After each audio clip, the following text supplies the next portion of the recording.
So we're going to be starting, hopefully. I hope good morning, good day, maybe afternoon or evening to some of you, to Shann from Sydney.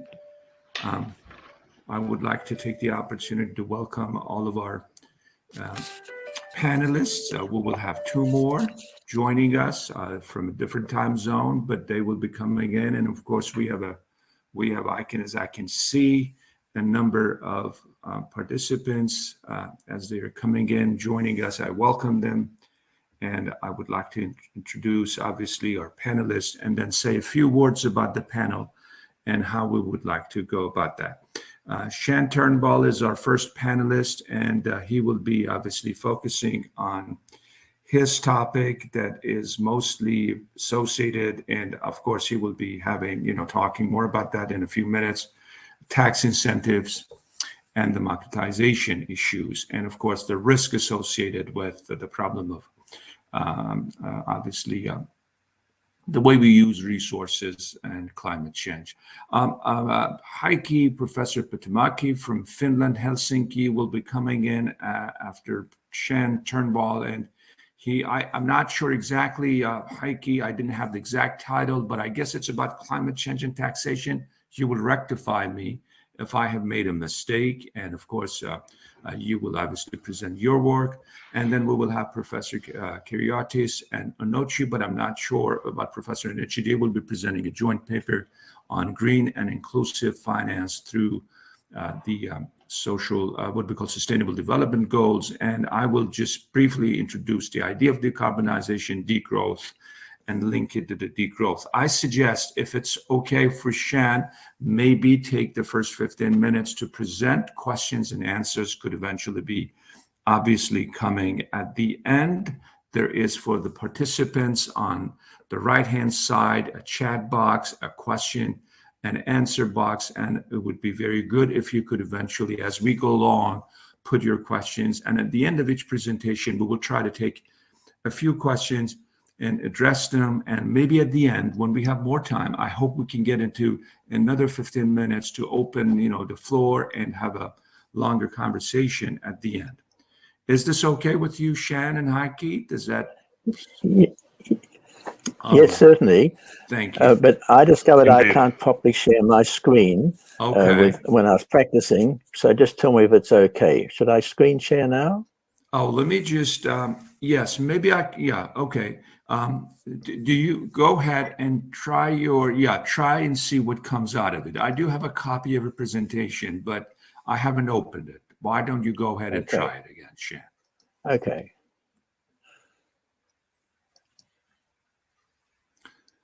Well, maybe,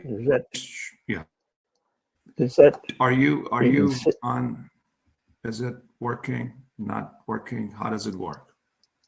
Is it coming? Here we go. Let's see, how does that go? Is that going at all? Well, I don't see anything on the screen yet, Shann. Let me just try mine, and then oh, that's it. That's up there. That's good, Shann. You've got it? Yes, we got it. Is that big enough to read? Okay. So thank you, Sharam. So I'll move on to the first slide. Let's see if I can change the slide. It's the first thing. Can you see my pointer? Yeah, maybe you can put it in full presentation mode, but it's up to you. Right. It doesn't look like I can change the. You can. I don't have control of it. All right. So maybe I don't have control of it. So maybe you'll have to put that up for me. But you would have a different version. Let me see if that's all right. Just give me 1 minute and see if I can handle it from my side. But you've got a different version, and I've amended it. So, but Lisa's got it. I see. Okay, so why don't you go ahead and start your work because of your other constraints, and then of course, if we need to, if I need to adjust, I'll do it. Okay, go ahead, Shann. Well, I'm afraid I can't. Is that changing? Oh, it has changed, has it? Can you see? Is that, if I change the picture there? Yes, you're on the second page of your presentation outline. Oh, okay. So we're away. So the outline of what I'm proposing to democratize work is by turning the pyramids of power upside down to enrich democracy with bottom-up stakeholder vote with top-down benefits. The idea is to use a tax incentive to convert corporations to a common pool resource responsible for environmental well-being and funding a universal well-being dividend. And the idea is to build a local circular stakeholder economy by replacing shareholders with stakeholders, with corporations funding a universal well-being dividend for all citizens who vote. And that allows corporations to engage locally with the 8 billion global population through stakeholder enterprises establishing local self-governing communities to reduce the degradation of air, water, soils, biodiversity for those able to survive the approaching ghastly future for human sustainability. Now, the approach is a unique, neglected, politically compelling solution that cannot be identified by economists because they do not possess a word to describe an unreported type of economic rent attained by investors, and that is the profit surplus to the incentive required by the investor to obtain the incentive to invest. So I call them surplus profits, and they're very significant. And accountants don't report surplus profits because their doctrines don't identify investment time horizons. And so they're hidden from economists to see. And the idea is to provide a tax incentive for shareholders in return for them giving away a small fraction of their equity each year to stakeholder shares. And shareholders get a bigger, quicker, less risky profit if they vote for forming stakeholder shares of the corporation. Now, institutional investors who would be legally obliged to vote to give away equity in return for getting a bigger profit quicker. Now, without a tax incentive, Indian corporations already obliged to endow 2% of their profits each year to charity. So I'm suggesting with a tax incentive, you endow 5% of the equity each year. So at the end of 20 years, you've replaced all the investors with and shareholders with stakeholders. This has compelling political attractions because the tax incentive is self-funding. You collect taxes from the stakeholder benefits that repay the incentive to the government, and also you've got shrinking welfare costs, shrinking regulation, and the size of government. Politicians win votes from all citizens, including investors and corporate executives like the US Business Roundtable, who said they wanted to provide benefits for all their stakeholders, but they have no process, credible process for providing those benefits. And this tax incentive would subsume and democratize the complicated and expensive employee share ownership plans and their tax costs. In the US, there's 14 million citizens who own employee shares valued at 1.4 trillion, driven by tax benefits. Citizens would obtain a direct voice and influence over corporations affecting them to enrich democracy, reinforced by enterprises being kept to human scale by growing, by setting up offspring businesses. It also localized the ownership and control of alien enterprises to retain the surplus profits in local communities.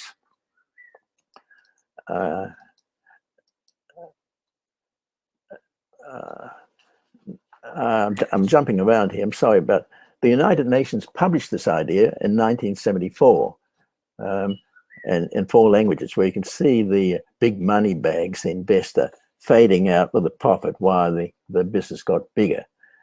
I seem to have jumped a few slides here. So that's the general idea, trading off profits for giving up ownership. Now, the language of economists has no word to recognize the overpayment to investors. Words are the tools of thinking, and economists don't possess the language and tools to understand reality. Piketty, for instance, neglected this overpayment of investors. And as it's not reported by accountants, it can't be taxed, but it can be shared. And that is exactly what I'm proposing that should be done. The next slide just shows you the literature on it over the last 47 years. And I've walked my talk. I've raised multi-millions of dollars for new ventures with limited life. Many other people do it too, with build, own, operate, and transfer boot projects. I was a founder of Saxon Vale Vineyards in 1990, funded with 15-year leases. Bar and Cotton was the same. I funded it with leases. I funded many films with Australian film underwriters, which the limited life of the investor was only 7 years, because we didn't want to get involved with the costs of administering the accounts. Now, the size of these investments, the windfall and surplus profits, are huge. Here you have a shopping centre, $100 million shopping centre, and you see you got the 100 million investment, they get the 100 million back, then they get a profit on it in the first 25 years. And if the shopping centre goes for 75 years, you get these unreported surplus profits. They're taxed all right, but they're surplus to the incentive to get the 100 million invested in the first place.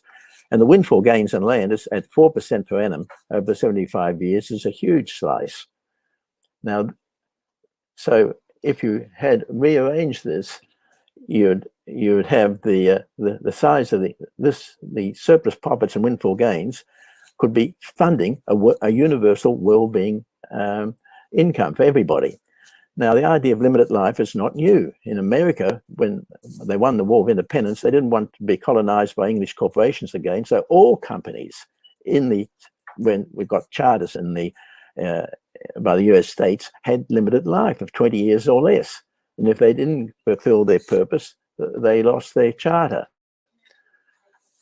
So the solution provides a new model of corporate governance that Larry Fink asked for in 2018. And he said we wanted a new model to provide benefits for all their stakeholders. And now now Larry Fink owns 10% of all equities in the world, including the shares of his colleagues at the Business Roundtable. And they made a commitment in 2019 to also provide benefits to all their stakeholders, but they don't have a credible process for doing it. And that's what this tax incentive does. This is my 1975 book, and here you've got the trade-off between tax deductions and the transfer of ownership from shareholders to stakeholders over 10 years, 27 or 50 years. In 2002, I published a little booklet called A New Way to Govern, and this describes what Larry Fink has been looking for. What you end up with, part of the conditions, not only do you create these stakeholder shares, but you also create a new system of corporate governance, and it's called what Elinor Ostrom calls polycentric governance. So you've divided the power of the directors to only manage the business, and another board of directors elected by shareholders to be to manage the corporation, and the board of guardians set up key performance indicators on how to hire and fire their directors, and they are advised by the stakeholders. And this is the way that Ostrom announced in her 2009 Nobel Prize speech of how you can get win-win solutions for all parties, but you've got to share power and information. And it's what she calls polycentric governance.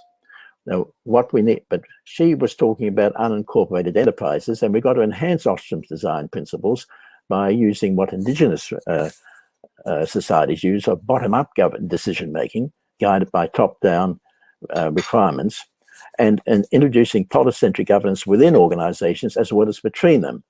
And also need to make sure that you introduce the system science idea of tensegrity, which is where you get all decision-making is subject to contestability.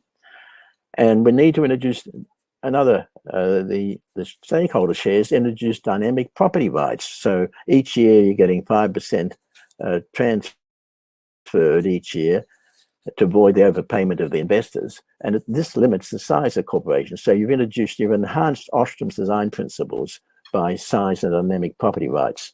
What you end up with, the role of government, is you've got the centralized democracies being undermined by hierarchies, which are superb for running dictatorships and armies.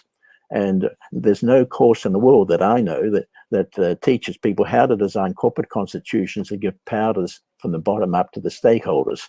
And that's a huge gap in management education. which needs to be filled. And the Dean of Harvard told me at my 25th reunion, he said, look, there's no market for it. And that was 25 years ago. But I think times have changed.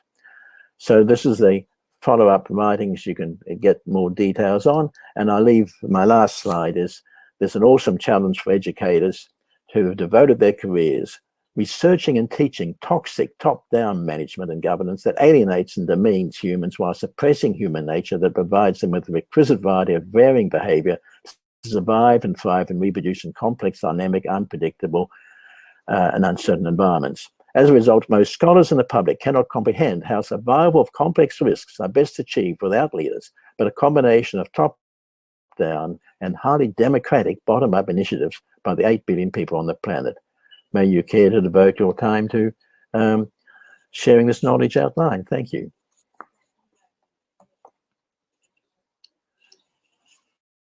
Any questions? I've got to stop sharing now. Thank you very much, Shann. Thank you, Shann.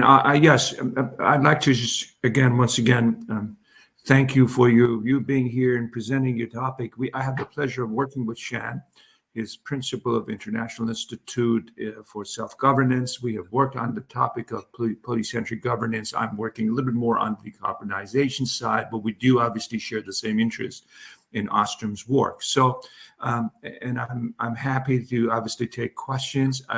As mentioned, the chat box is for our internal chat system, but there is a box on question and answer side if you would like to use it.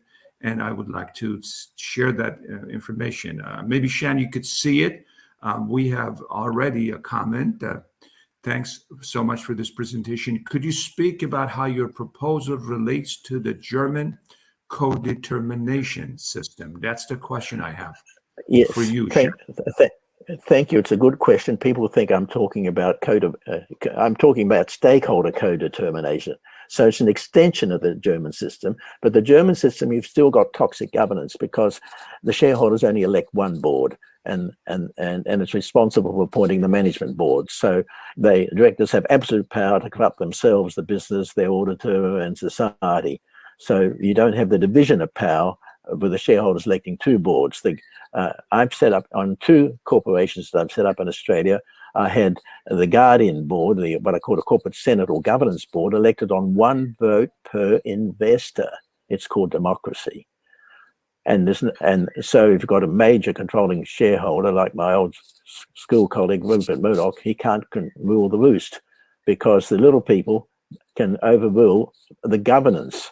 So it avoids fraud on minorities. So it's quite different from the supervisory board in Germany. It's a different voting system, different power system, but the shareholder primacy is maintained.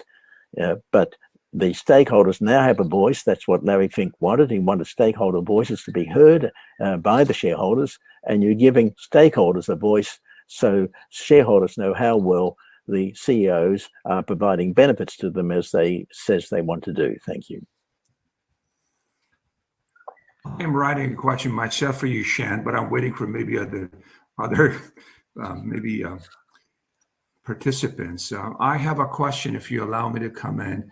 Can we democratize corporations, Shann, without democratizing the society? In other words, can we hope to have democratic organization in terms of, the corporate rules and corporate governance if we don't have real democracy in our societies already? Democracy is not progressing in many parts of the world over the past 30 years. It's decreasing. The number of democratic countries is decreasing because it's getting undermined because management schools and business schools and schools of government only teach the most gifted young people in the world how to run dictatorships.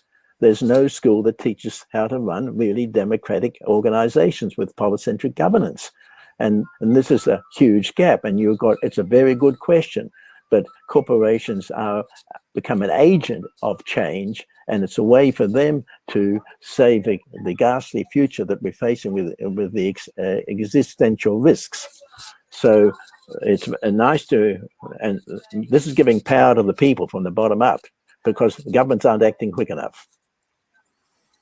Yes, thank you, Shann. We share the same concerns and we try to answer the same question. There's also a question from Lisa. I don't know if you see it. How would the stakeholders be chosen in your proposal? would it be the same groups for all companies, or would that depend on the business model or the industry? That's a very good question, and it's a very political question, and it's a political decision, but it's also an operational decision, and obviously you'd want to involve the employees, the community, the stakeholders of record. They are the stakeholders can't be corporate entities. They've got to be people that vote for the politicians that want to give the tax deduction. So the stakeholders first must be citizens of record, and there must be, and the core stakeholders, of course, are citizens of record who are employed by the stakeholders of record. But I'd suggest that it's divvied up in two ways. One is the operational stakeholders, and also the general public, to create a universal well-being income. This is a way to fund and underwrite a universal well-being income without increasing taxes. And any politician who want to get elected or win government, it's an irresistible thing. He's not putting up taxes, he's reducing investor taxes to provide stakeholder benefits universally to all his voters, not just the few voters who are employees in ESOP plans. It's a much bigger voting he can harvest on stakeholder votes rather than employee ownership votes.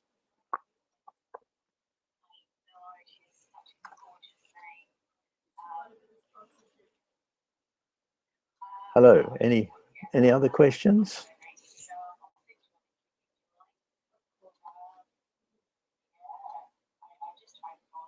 Hello, Sharam, can you hear me?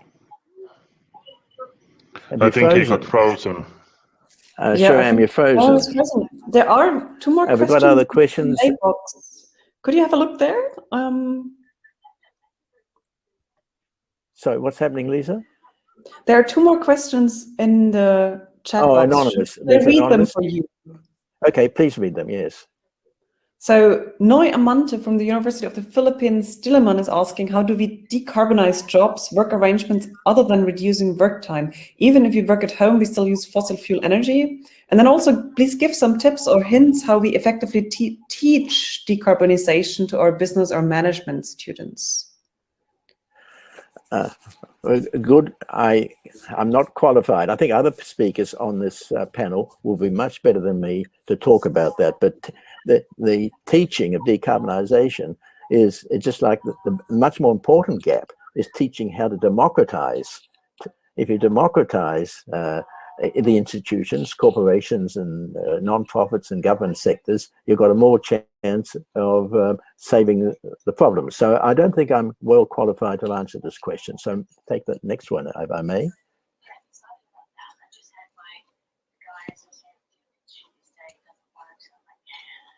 I think that was it in terms of questions from the audience at this point, and maybe we can come back to the question about teaching decarbonization later on. Your focus was on teaching democratization in order to then decarbonize. Yes. So, well, I guess I'll just share now until our chair. Just, if I may add to that, you're giving power to the people, to the stakeholders, to put into practice locally. I mean, the Business Roundtable, they have 40% of all equities of the world, and they are global corporations, and they would have an incentive to operate locally with their stakeholders to decarbonize in all those complex ways, which you've got to have engagement locally, and it bypasses government, and that's what Ostrom pointed out. You can avoid these wicked problems without markets and without state. Anyway, I'll leave it to further people to answer that question more adequately than I can. Thank you. Thank you very much, Shann. I think that Catherine has also joined us, although we still don't see her, but we see that she's there. So I suggest we move to. You can we hear you, Catherine? Hello. Yes. So the idea was next to move to Heikki, and then afterwards to Catherine. So Heikki, over to you. Can you share your screen? Thank you. Yes, hopefully I can. I'll hang in a little while, but nothing is happening when I'm clicking this screen with the red line on it. Why is that? It should give you an option to choose between screen and window now. Yeah, I know. But for some reason, it doesn't seem to be working. Oh dear. Do you want to quickly send it to me and I share it for you? I mean, you can also try once more. It worked Yep. a while ago. Let me try to read. Oh, now it disappeared. And Sharam is still not back from what I can tell, so his connection seems to have been lost completely. Apologies to everyone for these problems. I hope everyone can reconnect shortly. Let's see. While you're doing that, I just reading the chat questions, and I really didn't answer the how do you select the stakeholders properly. Part of it would be pure politically. People would compete to decide which stakeholders benefit according to their political parties. You'd have contestability. In other words, for maybe 50% of the shares and the other 50% go to the stakeholders of record, as I was saying. Yeah, thank you. I don't know when. Heikki is back. Okay, great. Let Heikki, me try again. Now it seems to be working. Okay. Yes. Yeah, but we are seeing your whole screen, not your PowerPoint. I know. But if you open it now, maybe then we can. Yeah, fantastic. We're in speaker mode, good. but that doesn't really matter. Just let's continue. Thank you. Okay. So the title is Altering the Course of Global Climate Policy. The overall problematic is clear and very well known. The usual consensus seems to be at the moment that there should be a reduction of emissions by 45% by 2030 as compared to the 2010 levels, and that there should be net zero emissions by mid-century. And this is really of concern, given that the 2019 and 20 levels of emissions have been higher than ever before. So it seems that the current actions and measures are grossly inadequate. The main mechanism that many parties are using, at least as far as economic steering is concerned, is carbon pricing. Nearly 100 parties to the Paris Agreement include carbon pricing initiatives in their nationally determined contributions. And there are two different forms that carbon pricing can take: taxes or trading. The taxes are supposed to intervene in markets on the basis of the idea of internalizing external costs, so-called Pigouvian taxes. And then there's the cap and trade system of carbon trading, which effectively creates a synthetic market and in fact privatizes aspects of the atmosphere. So my argument in a nutshell is the following. Carbon pricing has been so far the major pillar of climate policy for decades. Carbon taxes are better and should be preferred. Moreover, there's a case for market disruptive rather than market conforming approach. And I will explain shortly what I mean by this, but it certainly deviates from the logic of neoclassical economics. And finally, but not any less importantly, there's a need for the organization and coordination of this taxation at the global level. Okay, first some problems of cap and trade. One of the things is that all the firms are operating in in the world markets. The higher the ceilings, the more the incurred cost will affect the competitiveness of the supposedly local firms, many of which are in fact multinational. And this has led to attempts to tackle the problem in terms of carbon border levies or taxes. And this, of course, risks, especially given the rules of the WTO, the risk of trade wars. That's the first problem. Another problem concerns the difficulties in determining the appropriate amount of emissions permits. In fact, what this has meant in practice is that the ceilings tend to be very low. It's also administratively a very clumsy system. Synthetic markets require detailed regulations, and these kinds of complex bureaucratic systems are liable to corruption. So think about, for instance, the Article 6 of the Paris Agreement, which attempts to replace the earlier clean development mechanism with the sustainable development mechanism. This has been susceptible to serious possibilities for various loopholes that are in fact thwarting the intended objectives. For instance, there's the problem of double counting. There are also many sectors that are outside commitments, and this creates a possibility that the agreement in fact increases emissions rather than decreasing them.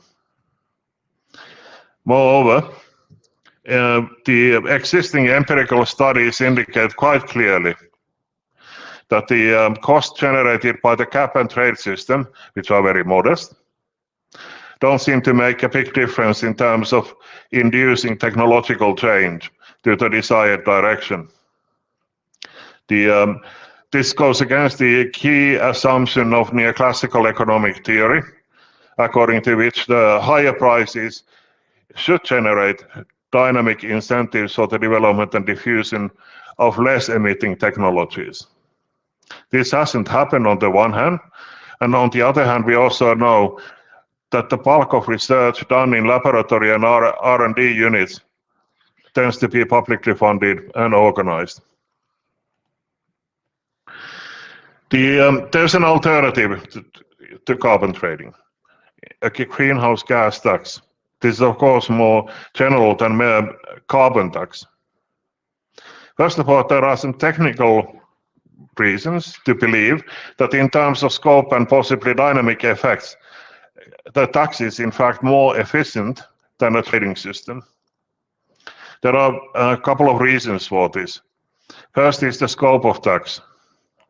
The tax is more extensive and can comprehensively cover different sources of emissions.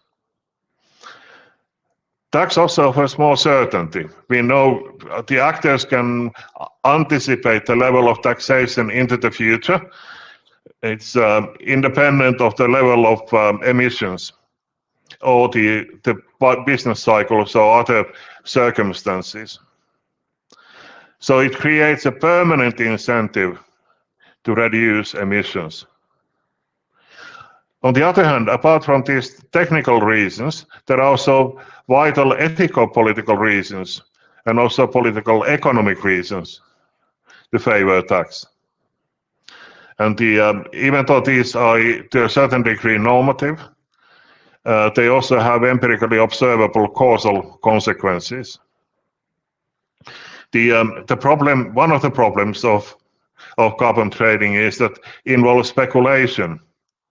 It's a form of, or it generates a form of financial markets where speculation is dominant. It encourages the search for quick profits and reinforces thereby also short-term temporal horizons. Moreover, carbon trading also undermines the sense of shared sacrifice that is necessary to future global cooperation on the environment. And this also means that it involves an instrumentalist attitude towards nature. And this is clearly not something that is needed at this point in world history, but rather a different attitude is now required. This may not be a new one, but it's more important now than ever. Regard for nature, a long-term temporal horizon, and a moral sense of shared sacrifice are necessary ingredients of this new attitude. Let me next explain the idea of market disruptive approach. The carbon trading obviously creates new markets and profit-making opportunities, but also tax is based on the idea, typically has been based on the idea that it is a form of internalizing external costs. So there are so-called externalities, as was analyzed by Picoult already a century ago. But there's one problem also with current forms of taxes. When we look at the empirical evidence, and many of the studies concern British Columbia in Canada, the Nordic countries, where there are relatively high level carbon taxes at the moment.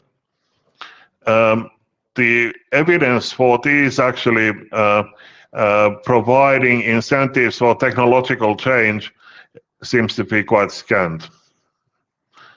But anyway, the point in favor of the taxes in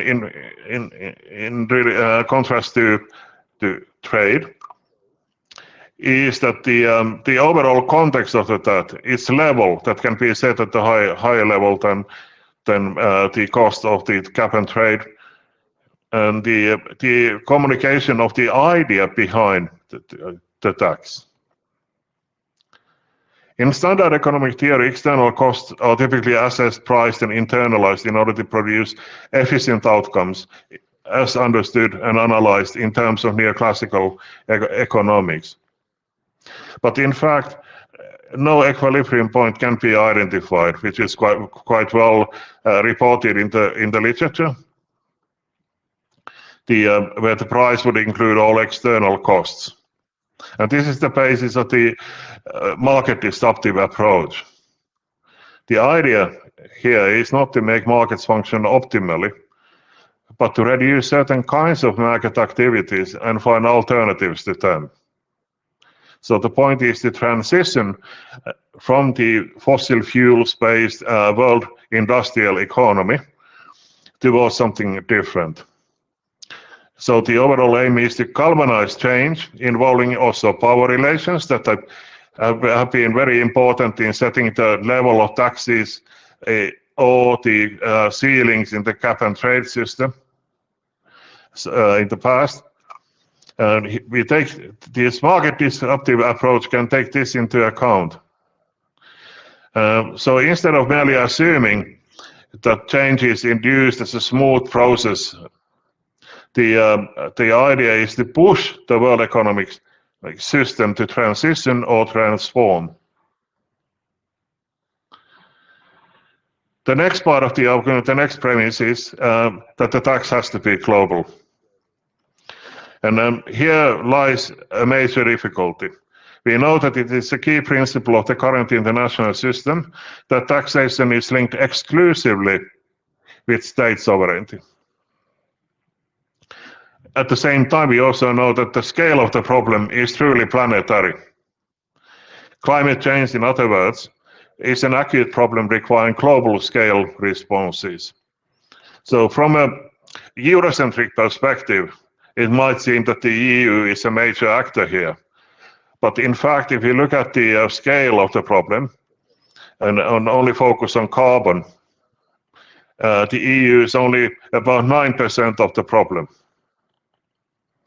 And then the idea of imposing a carbon border levy, the Democrats in the United States are now proposing something similar as well. But there's a problem that it can be seen as protectionist. and as such also challenged. The point is also that we need institutional capacities on global scale. In other words, we need to construct collective capacity to take efficient actions to stabilize Earth's climate for decades and centuries to come. So we also know that this kind of a transformative process involves necessarily ethical and political conflicts. And there must be also ways, institutionally guaranteed ways, of resolving these conflicts by means of peaceful changes and in terms of legitimate procedures.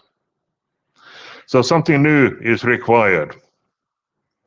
And I'm making the case, and with my co-authors, Jamie Morgan in particular, for a global Keynesian greenhouse gas tax. The point of the global Keynesian perspective is to see the economic developments of all parts of the world, including all states of the world, from the standpoint of all actors and countries at once. And this is a methodical perspective that Keynes himself developed already before he had developed his own general theory, namely Keynesian economics. The term global Keynesianism emerged with the Brandt Commission report in the early 1980s. It was first used by the critics of the Brandt Commission, but soon many Keynesian thinkers actually adopted the term and started to use it in a positive way. The Brandt Commission envisaged a world civilization and made a number of interesting proposals for a new international and global economic system, and including proposals to tackle climate change, which was already an issue 40 years ago. Of course, historically we know that Keynes is associated with stabilizing capitalism and also economic growth through demand management and so on. So it seems that the term Keynesian is somewhat ambiguous here because of this commitment to economic growth. However, we argue that there's no reason why at the global level an adoption of Keynes need to be considered incompatible with the steady state approach within planetary boundary limits. Now, the argument is also based on a view that we can see something like the development of a global greenhouse gas tax as a process. So instead of having multilateral negotiations where all the states are involved simultaneously and a consensus is required, we can think about the emergence and development of this kind of a system as a process. And in this kind of a process, it is also possible to justify something like a border levy in terms of the requirements of the future of the life systems on Earth, and in terms of increasingly inclusive global system. A key conceptual and political innovation here is the idea that the process of establishing a global tax can be started by a coalition of the willing. So we only require something like perhaps 20 states to start the system, and there could be a global climate change movement supporting this kind of initiative, plus some international organization, etc. We also acknowledge that the establishing a global climate tax is a political problem, which involves concerns over different understandings of justice. So this can be argued to imply that the organization that will be established by the coalition of the willing has to be organized in a democratic manner. And here's a possible structure of the GGTO, consisting of two different parts, but also three different principles of democracy. One is the idea that governments represent their people, and then there could be weights based on population, for instance, ranging from 1 to 3. This would be the Council of Ministers, very traditional structure of international organizations. But then on the other hand, the contrary idea is that governments are often in fact unrepresentative and constrained by non-democratic power mechanisms. So there are two possibilities here. The established elected parliaments of the national states can be represented there, and different parliamentary representations can also be weighted on population. But then on the other hand, it is possible to include also a participatory element in this system. And in the House of Democracy, or whatever this body will be called, there could be also civil society actors that have been that represent this participatory will of the world community.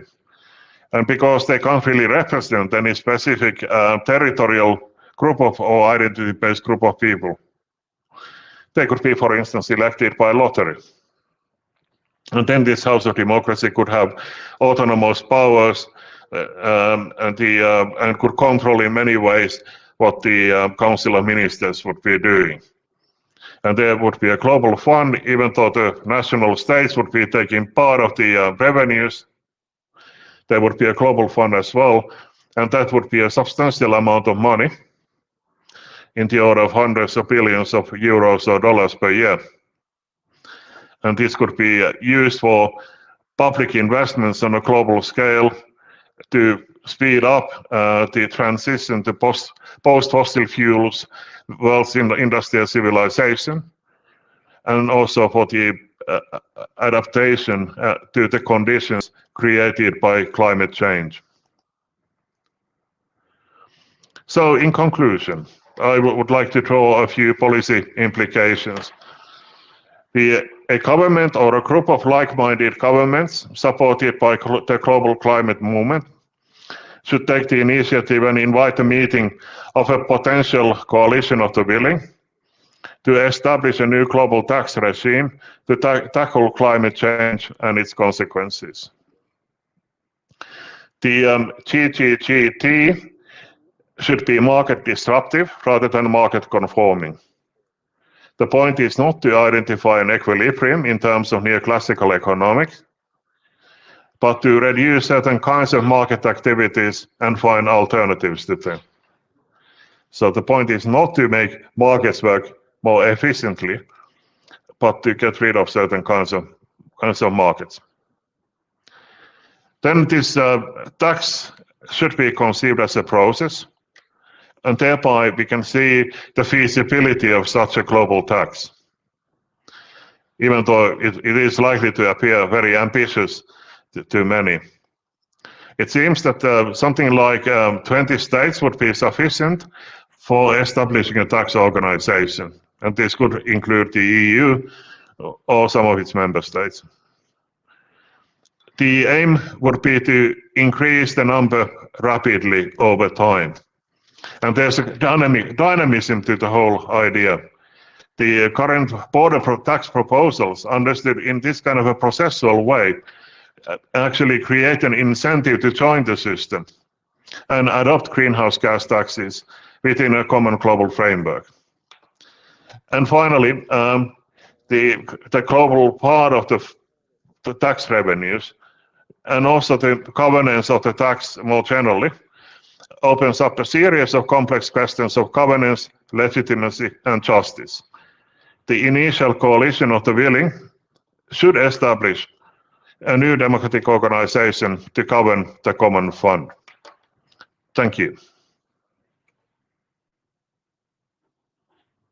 Thank you very much, Heikki. I appreciate very much. It's very inspiring, obviously, reflection. As you can see, the point you're raising in terms of taxing and the critics obviously addressed at the taxation of greenhouse emissions is also taking us to the idea, the point of democratization.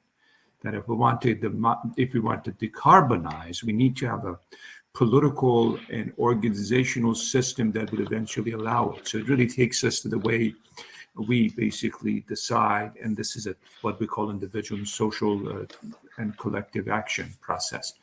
There might be some questions. I would like to go back, and I see in the question and answer chat box questions, there is one of our participants, anonymous. Could it be a problem with such a tax that normal people could not be able to pay for this their daily commute or longer? And he or she is referring to the movement that took place a couple of years ago in France, the Yellow Vest movement. Do you think this is something that can be handled socially well? Heikki, from your point of view, I mean, that's obviously what you're proposing, but could there be some social consequences, and what would be if there is, how should governments and eventually communities deal with this? Social consequences are, of course, very important, and they are related to the idea of global justice. And when the tax is good, also for the purposes of making some redistribution of resources possible. So obviously the tax will hit people in different ways, but these effects can be compensated with the revenues of the tax. And this is exactly what the discussions over the principles of justice are about. And this is important also in terms of how to organize the global system. And this is the reason why it has to be democratic. So different voices can actually raise their concerns about the social and other consequences of this kind of a tax, and also the public investments and other things that are necessary in the global political economy as a whole. But then also part of the revenues will be channeled to the member states, and similar discussions must happen also on that scale and in that context as well. But this is more pluralistic because, I mean, these political struggles will occur within the states. Mostly concerned with the global aspect of it, because that's the only scale that is sufficient for tackling the problem itself. But of course, there's also another aspect, an implication of this kind of a system.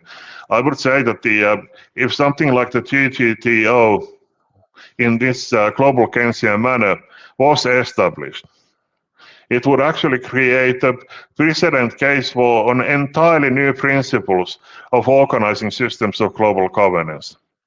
It would actually spell a major step toward a post-neoliberal era in the world economy. Yes, thank you. It's a very interesting point. I've been also thinking about it, how we could move in the direction of bringing some of those international organizations. Of course, there's a lot going on, the United Nations and some of the other associated agencies and bodies. But for example, if you look at the World Trade Organization and the way they promote trade, the question of decarbonization, eventually taxation on trade when it is, conducive to greenhouse gas emissions is an important one. It needs to be addressed at bilateral and multilateral levels. And it may be one way of addressing the problem of commerce, global commerce, which is not a source of very, fast movement toward carbonization. Because and that question takes me, I don't know if you looked at it, there's a question from Noi from Philippines, and I hope this can be addressed to some extent now. How can we decarbonize jobs, work arrangements? and of course, reduce the work time. Well, the question is an interesting question again. We really don't decarbonize jobs. We just pick the jobs that are more efficient in terms of what we call the social impact and environmental impact. Decarbonization doesn't necessarily mean degrowth. That's a topic that I would like to address at the end if we have a time. But it means that we have to reallocate resources and reconfigure our institutional choices so that we can address the problem of decent job, democracy when it comes to making decisions collectively, and of course, creating opportunities for growth. But when growth is not generating or contributing to increasing pollution or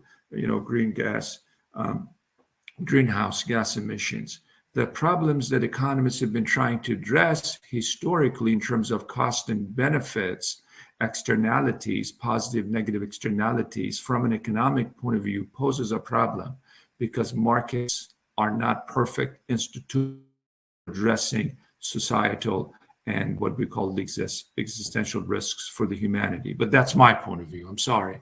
Maybe Heikki and others have other questions or may want to come in and say a few words on this before we can move on to Catherine's presentation, which happens to be in sustainable development.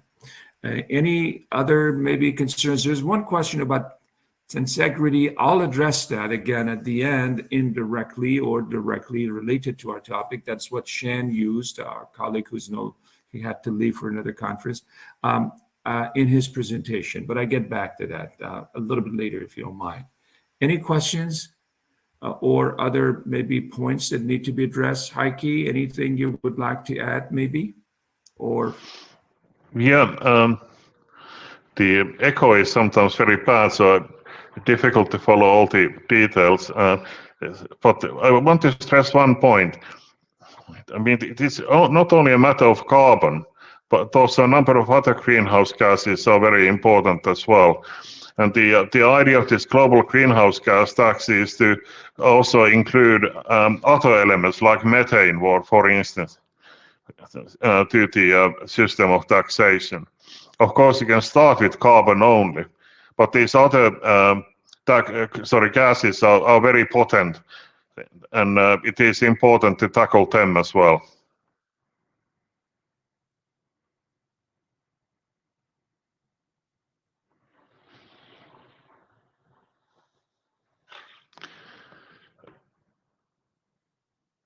It seems that we are having some technical problems. I think Sharam was frozen again. So, well, thank you, Heikki. I guess we can just move over to Catherine now and hope that Sharam will come in again. Catherine, are you ready to present? Okay, I am here. But sorry, I can't have a camera. Maybe I try to share my screen. Yeah, it's a little symbol at the bottom with a crossed out screen symbol. Is it okay? Yeah, no, we don't see it. No, you can't? No, we don't see anything. Sorry.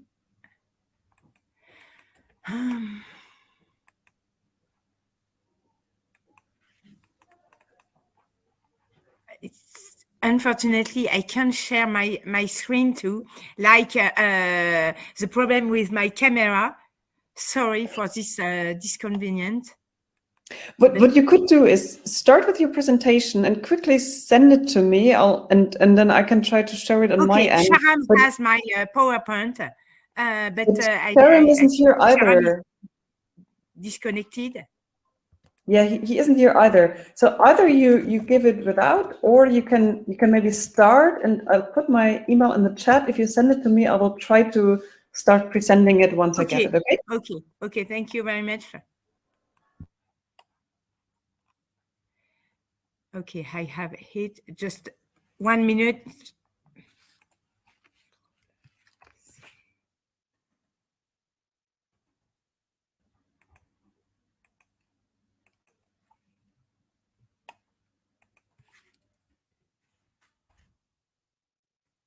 Okay.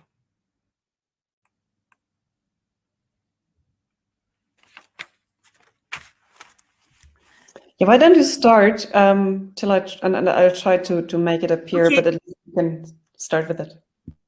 Okay, I am a professor of finance, and my colleague from Baruch College in New York is a professor of finance too. And we wanted to develop a new paradigm in finance, and particularly to adapt finance to the different stakeholders, such as society, but biosphere too.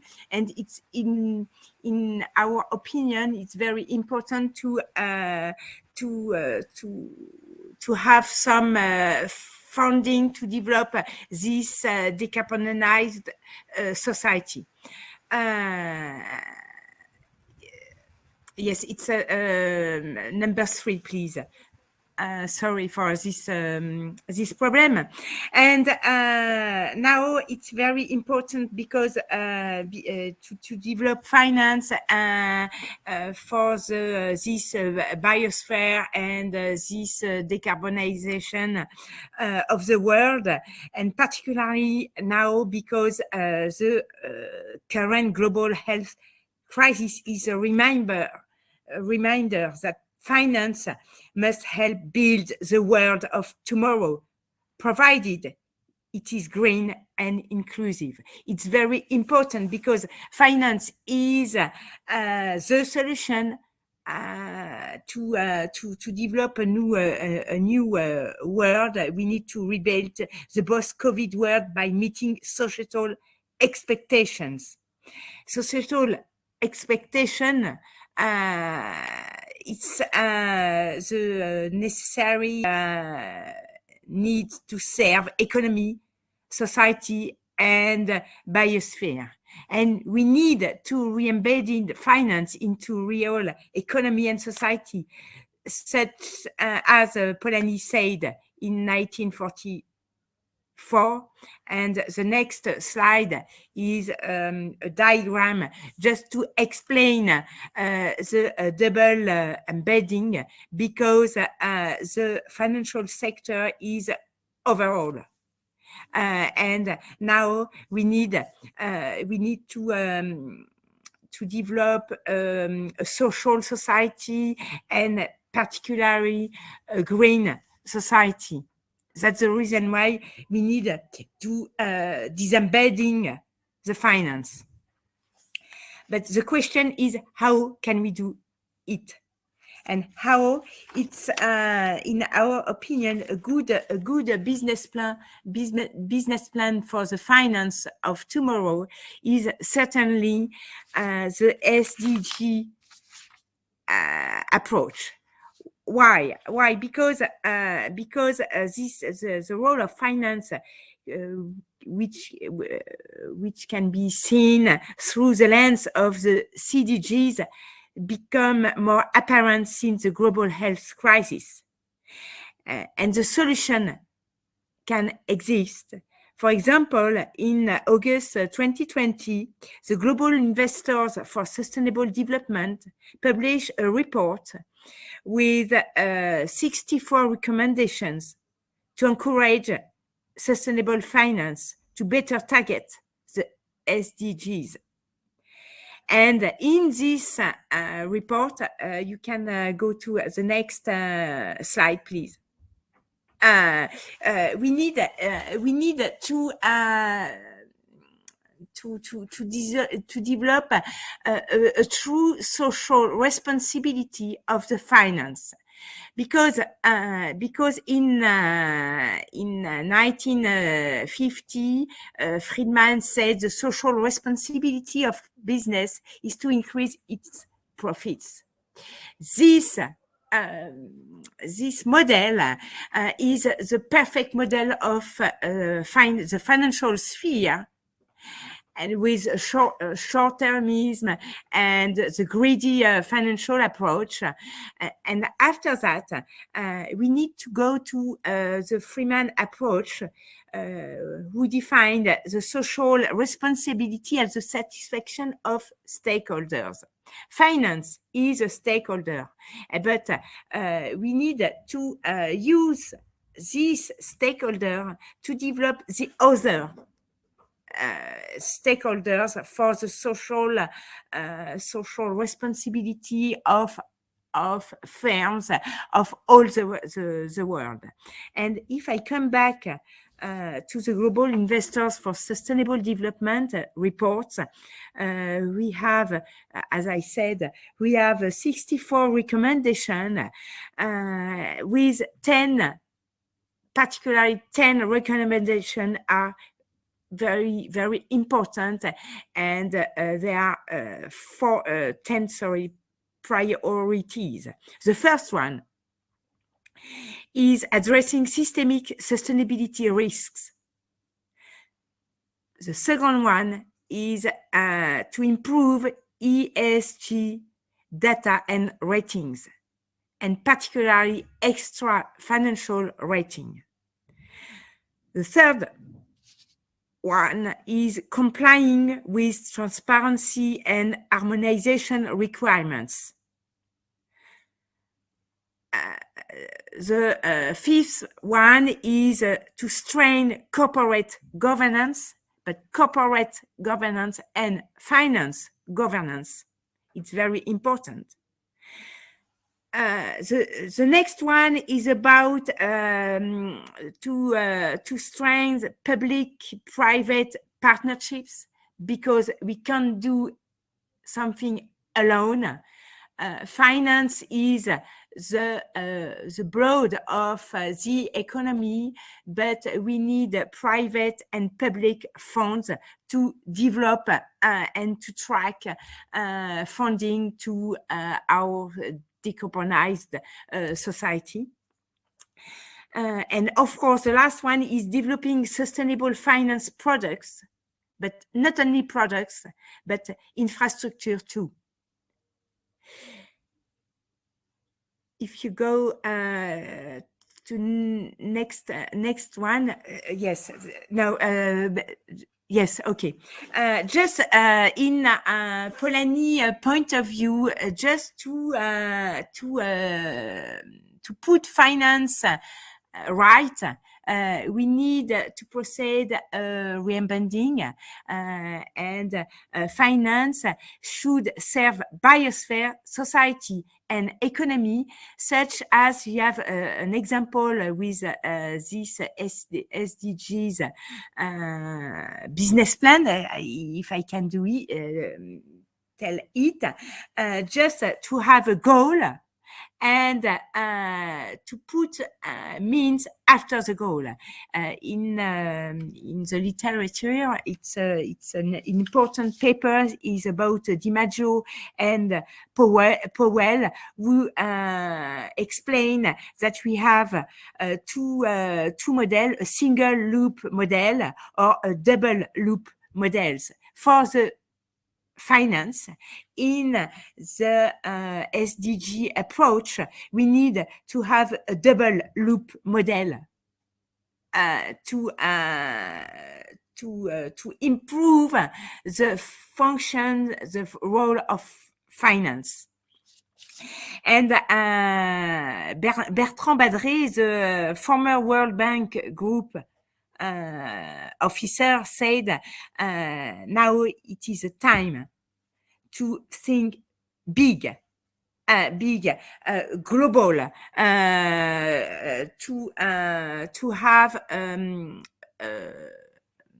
financial governance, global governance institution such as the Bank of International Settlement, to send some incentive to the financial sphere to improve the products, the green products, or different products such as impact investing, for example, just to sorry, I'm looking for my wording, but just to develop a financial profit with a social profit. And in the the word of social, we have the green profit and the inclusive profit, because we can't have a safe economy if we don't have a safe society, safe people, and safe planet. So my purpose are very global for the moment, but we have different proposal to develop this green and inclusive finance. But I wanted to present you a global template, a global point of view, just to have to develop a business plan, a future business plan for the finance sphere. And I would like to finish my my speech by an example of a cooperation, an international cooperation in the financial sphere is about the SDSN, Sustainable Development Solution Network. It is an international institution, and we want to develop some items and some new template to teach finance and to put ethics and green approach for our students in their curriculum. That's the main idea I wanted to develop with you today. Unfortunately, my colleague from Baruch College, Joseph Onochie, can't be with us, but Sharam knows perfectly our work in these different approaches. Thank you very much for your attention. Thank you, Catherine. Lisa, do you hear me now? Is that okay? Thank you. I appreciate it. I don't know what happened. It's one of those days, when I got disconnected a couple times, and I'm supposed to have a good system. Thank you very much, Catherine. There might be some questions. One of the points you raised was the question of, obviously, we've talked about that, teaching what we call green finance or inclusive finance, responsible finance. Of course, there's a lot of that in the literature, but we don't really have a program in our curricula. We don't see those areas that are being promoted actively. If you look at the books that are taught, the books that are used for teaching at the graduate level or undergraduate level, we have talked again about it. It seems to be pretty much standardized textbooks on the way we, maximize and eventually, return on portfolios and investment. We do get into ESG now more and more, and I hope there is some institutional support for pushing in that direction for universities and business schools, and some of the funding that would be eventually provided by both parties, private and public sector, should be associated with the impact that could be, generated through these new course design. Let me see if there are any questions. Maybe there might be some questions from the floor. I don't see anything. I just mentioned myself that the inclusive and green finance is not taught at our business schools. But Sharam, yes. I can add something about teaching and curriculum. For example, in the CFA programs from the CFA Institute in the US, we have more and more teaching of ethics, and it is more and more important to have this teaching not only in finance but even in global management teaching, because we need to implement from the first year until the last year of their education, just to develop, just to be sure that it will be a good reflex when they are in the professional sphere.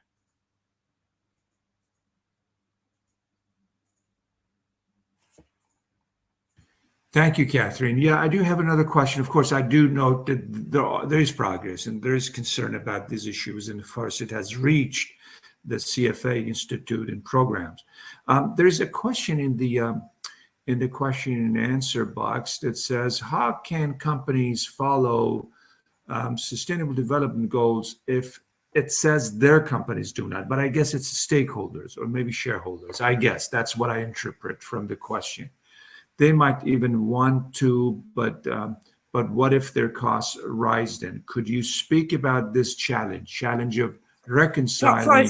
For a firm, from a yes, company, from a corporate perspective, the reconciling the goals of shareholders, eventually stakeholders, and obviously social goals. Yes.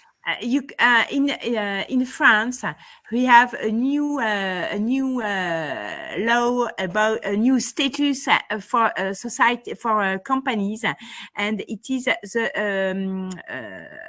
entreprise à mission companies, and in the status, the company should write its mission.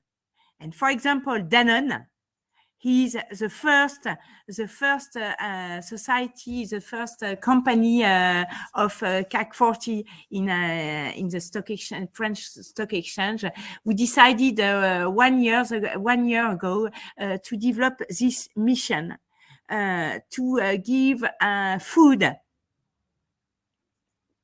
to a global population. It is a SDG, which is a goal for this company. And after that, the company should find different funding, different credits from banking system and so on. But the main goal of Danone is to give food to different populations. I don't know if I answer. Thank you. Yes, an example. Course, yes. I know we do have obviously moving in that direction in France. Elsewhere in the US, we have a lot of those companies, up to 500 of those. And in France, we have a few, including obviously some of the larger corporations. But there's Lisa's point that is referring to how companies' mission, again, should be dealt with. Should it be a mandatory or based on a mandatory or voluntary basis? Are the industry leaders taking it up? And of course, the question is very much, I think, it's a normative question. Do we believe in the freedom of individual choice and actions, or do we lean toward what we call social benefits and choices? And I do address that in my notes. I would like, if I get a few minutes at the end, bring it up. You know, authors such as Amartya Sen or John Rawls have written extensively on the issues of social justice and achieving social goals in obviously, and this is not possible in the absence of some social consent. I mean, collective approach to the problem of I would say eventually fairness and distribution of wealth and human dignity and equity and social justice. So these points obviously, again, take us back to the very main themes of this global forum on the issues of, democratization and commodification, and of course, decarbonization. They all happen to be pointing to the same direction. I don't know if you believe, for example, if there should be mandatory or voluntary basis to create that sort of dynamic in the economy. Should that become, put in a law? And if this is the case, then what happens to corporations who move away from one territory, from one country to another country. This is actually happening within the European Union already. I mean, they're controlling, but if you go to Ireland, they have a different tax, corporate tax law. Thank you.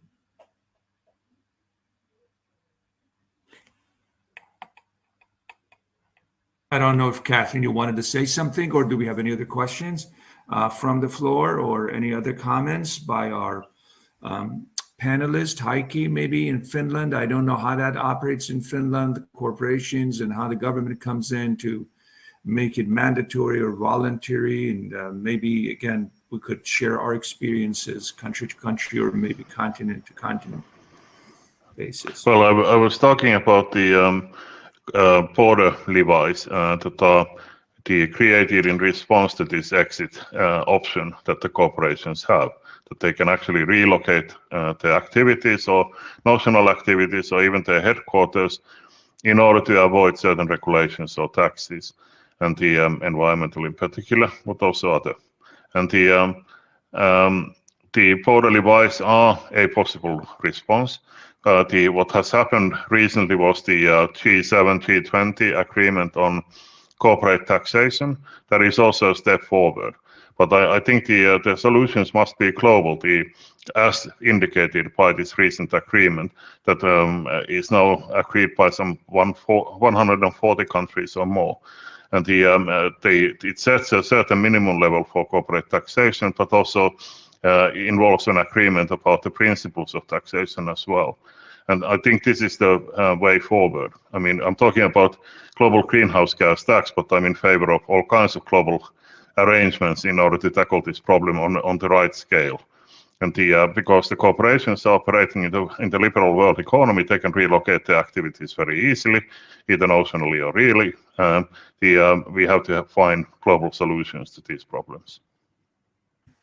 Yeah, I totally agree with the point you're obviously addressing. It is a global problem, and we need to have a consensus on what is good for humanity at the global level. There's a question from Natalie. I don't know who's addressed to, but it's asking, could you extend on what safety means? Maybe Catherine, you, or maybe Heikki could eventually make a comment on this. I can eventually say a few words.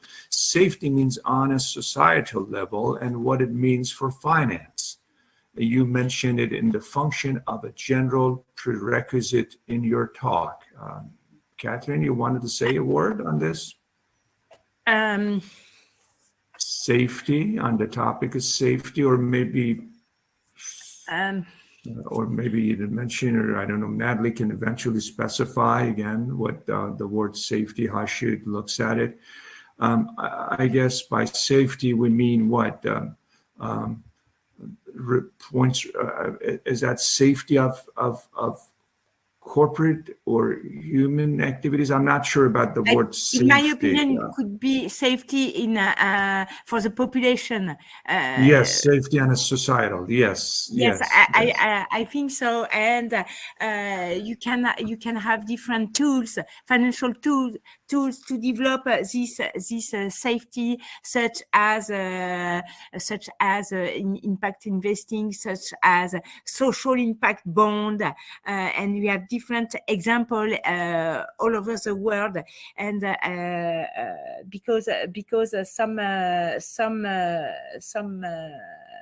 tools failed, but another tools succeed, and it's important to have different experiences to develop this safety and just to improve these tools. And as Sharam and Heikki said, we need to develop a global solution, even in the financial sphere. For example, the taxation should be with a global approach, because if we develop financial tax in Europe, it's not sufficient. We need to develop this tax all over the world, just to put this finance with safety. with a safe finance. As we talk about safety for the people, we need to develop a safe, secure finance too. And for that, we need to develop a global approach all over the world for all the banks and for all the products. Yeah, we're entering a domain that is sometimes beyond what we do in academia. In other words, those power relationship between states, nations, and eventually at the geopolitical level. There must be, as you said, a political will to move in that direction. But it seems that the global world, the way it's been, currently governed under the what I call a growing impact of financialization and commodification, is not moving in that direction. There are attempts. But it is not a very, what I call concerted or coordinated global effect. Movement. May I comment on that? Yes, please go ahead. Because the world is now organized politically in terms of these national states. I mean, of course, many of them are in fact multinational, and all kinds of complexities are part of the picture. But nonetheless, I mean, the states, still command what could be called political imagination, because in fact the institutions are built in such a way that, I mean, people are focusing on the kinds of things that the states can do, even though in fact in the world today there are many things that the states can't do because of the interconnectedness of the world. But there are no global institutions. So there's a kind of a dialectical process of institution building on a global scale, and the emergence and development of visions and interests that are global, truly global. And that can also be realized, at least to a certain degree, by developing political agency at the level of civil society. And I've been proposing during the past 10+ years the idea of a world political party, as well as a response to the kind of a situation that we are, where we are finding ourselves in.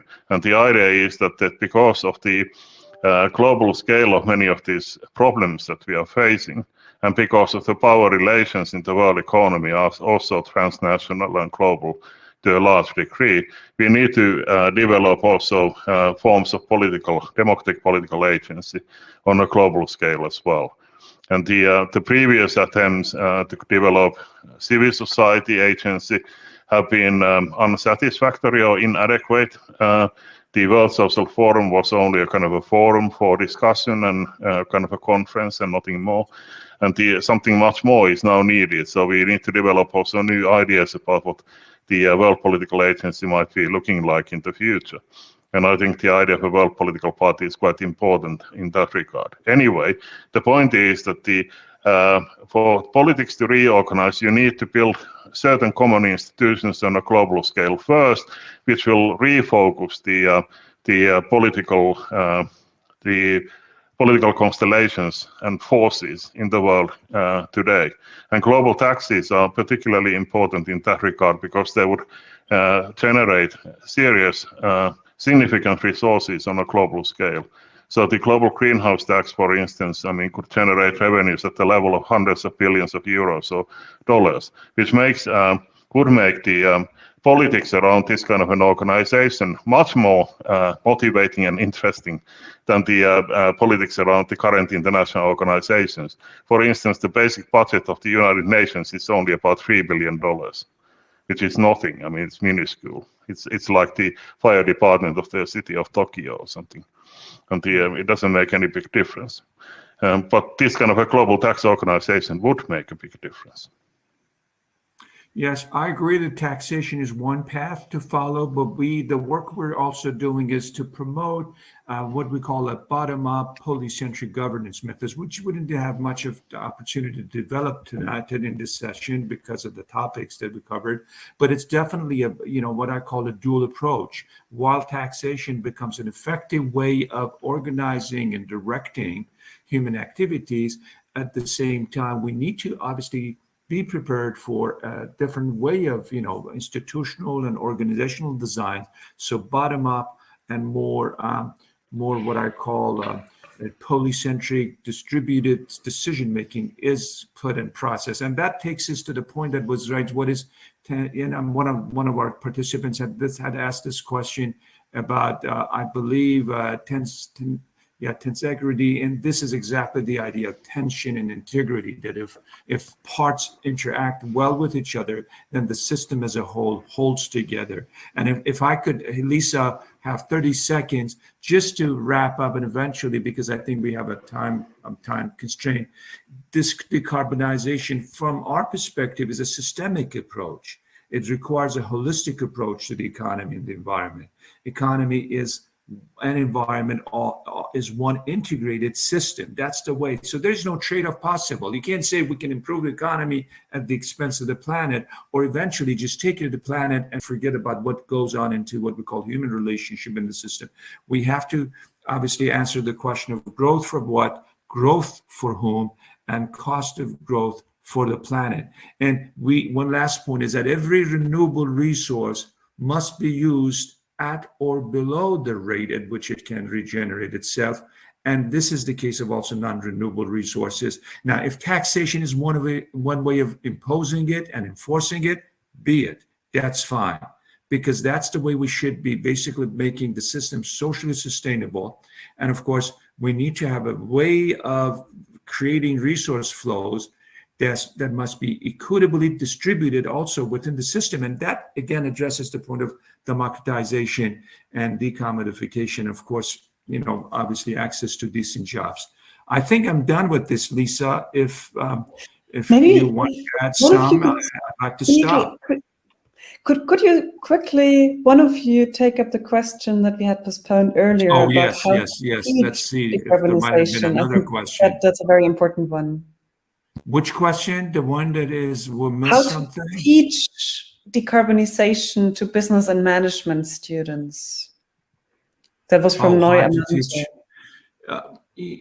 Well, we are at our level already trying to bring it to the fore by creating some of those courses. It is difficult because the way it's been, our curricula is designed in most business and university and business schools.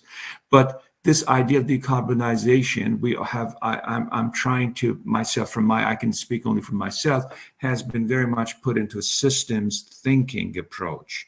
And the point that I raised earlier, in other words, we would teach I was trained as an economist and engineer. So we obviously bring this idea of how renewable sources and non-renewable resources, and eventually what we call what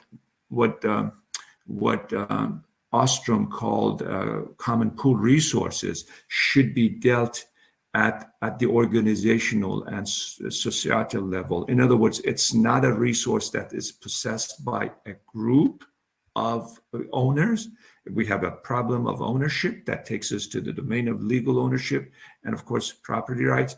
But we definitely have to have a way of addressing it at a much, much higher level than corporations. But at the same time, we need to teach how corporate governance should deal with this. In other words, we need people who feel responsibility, act responsibility, and have that view of what their corporation stands for.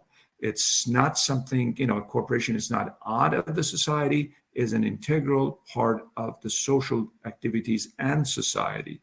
So this is the way we try to teach our courses. I think Kathleen does the same thing to some extent when it comes to finance. I'll do it in my side on the topics of governance.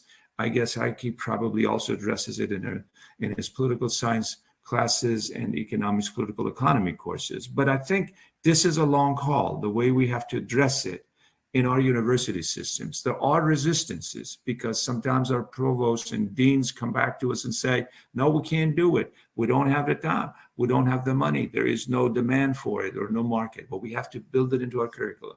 And we do have ways of doing it. I think maybe, Heikki, you're doing it already in your political science classes. You address these issues, and eventually maybe you have designed new courses for this purpose. Well, I would say that the question is also about more generally about worldview.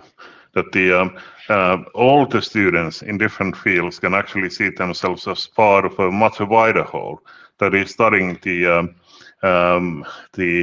world in its different levels in terms of emergence and complexity, and understanding how we are part of this complexity that involves a kind of a planetary perspective on the conditions of life that are conditions for anything happening in society, including doing business.